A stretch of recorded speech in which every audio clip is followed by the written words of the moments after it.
On March 7, 2013, CHAU HOI-LEUNG, a 29-year-old man, and his brother CHAU HOI-YING, 30, visited to the local police station and reported that their parents, CHAU WING-KI, 65, and his wife, Shi Yue-Yi, 63, their mother, had disappeared. On March 12, 2013, the police reported that there was no record of CHAU's parents leaving Hong Kong. Therefore, on March 13, CHAU and his brother contacted the Apple Daily newspaper, claiming that they had not heard from their parents since March 2, and his parents informed him prior to their disappearance that they intended to travel to the Chinese mainland. While the Apple Daily newspaper published on the disappearance, on March 14, the police asked CHAU to come to the police station for further questioning. The murderers of CHAU's parents were finally identified during the police questioning.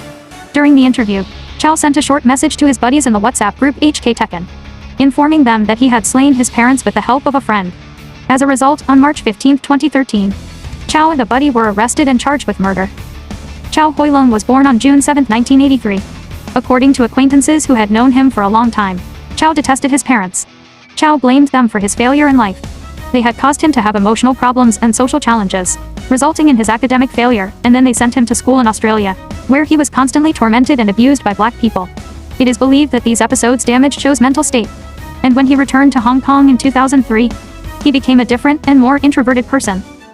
On March 1, 2013, CHAU brought his parents to his friend, a 35-year-old Sei Chun K's flat in the Tai Kok Sui building, Tai Kok Sui, a location west of Mong Kok in the Yad Sam Mong district of Kowloon, Hong Kong. CHAU falsely claimed that the flat was his new residence, which he had recently rented. The flat owner, Tsui, was not really different from his, who was reported also suffered from mental illness after being duped by women while residing in New Zealand. When CHAU's parents arrived at Tsui's flat and sat in the living room, the two disturbed men murdered the two elderly people, Tsui slicing CHAU's mother's throat and CHAU stabbing his father's neck. The bodies were then disfigured. This is according to CHAU's initial account of events. But then he claimed to be the killer and Tsui the mutilator. During the search, the victim's head was discovered in a different refrigerator, while other body parts were cooked in order to resemble roast pig and partially thrown. The trial began on August 4, 2014. According to video recordings submitted to the jury, CHAU stated in subsequent trials that his father was an arrogant man who left him without a shred of peace, and that his mother always looked sad when he did not contribute to the family.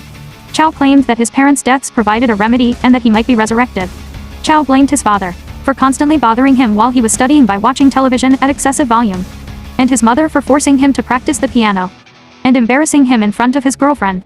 On March 20, 2015, Deputy High Court Judge Michael Stewart Moore convicted CHAU HOI-LEUNG, 31, guilty of double murder and sentenced him to life in prison, while Sei Chun K, 37, was cleared of both charges, but sentenced to 1 year for impeding the lawful burial of a body.